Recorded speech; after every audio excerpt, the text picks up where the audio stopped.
Just a moment, boys. Let's bounce across and go to Neil Gladwin and say well done on third. First of the Porsches home. And again, a situation where there were a couple of contenders ahead of you there on the grid, mate, that fell by the wayside, and some smart tactical play on your part saw you move up 6 spots on where you started. Third place, well done. Yeah, thanks, Zach. I'll take any luck that I could get driving the Porsche around there. 2 or 3 seconds slower, let me tell you.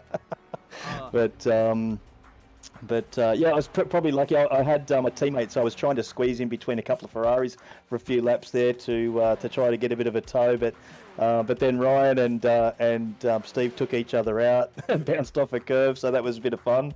But luckily, I didn't get caught up in that, and yeah, I guess a little bit of luck there, and yeah, glad to be. It's been a while since I've been on the podium, so good to be back up again. I can tell you. You were very lucky in that regard, actually, because at one point there it could have been 10-pin bowling. All three of you could have been gone.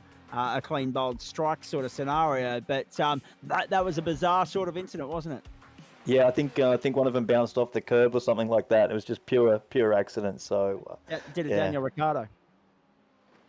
Yeah, the boss won't be happy, that's for sure. No, not at all. Stranger things have happened on racetracks, but it's always awkward when teammates get into teammates, albeit inadvertently. That being said, that kind of took away some of your ability to be creative with strategy play and teamwork, mate, because from that point you were a lone soldier.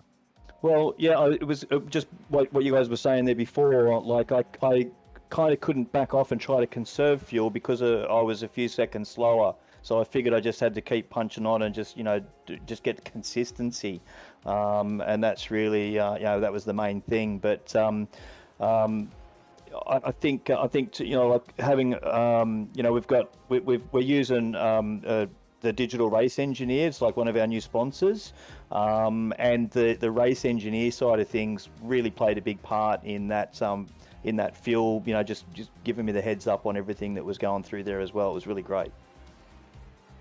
Tyre strap, mate, how was the wear and tear?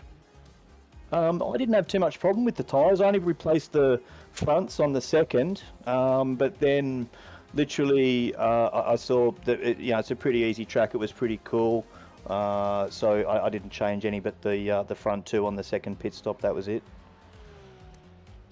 Very nicely done. And again, because you weren't able to conserve, you were committed to a 4-stop anyway, so you're probably lucky that the other boys were too.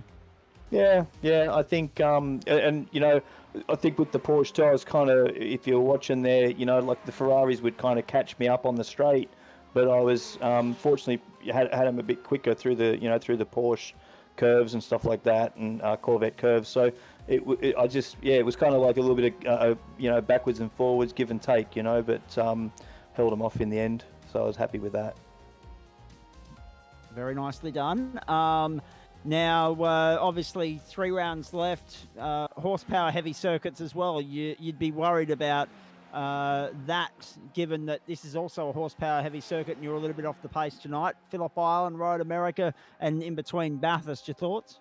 Well, I have to admit, tonight I was running the standard iRacing medium downforce sprint setup, so I hadn't really had much of a chance to play with setups around this track. So with working with that with that basic setup to get that result, I got to say I'm pretty wrapped too. So with the other ones, I'll spend a bit more time. Hopefully, I'll be able to compensate in the next 3.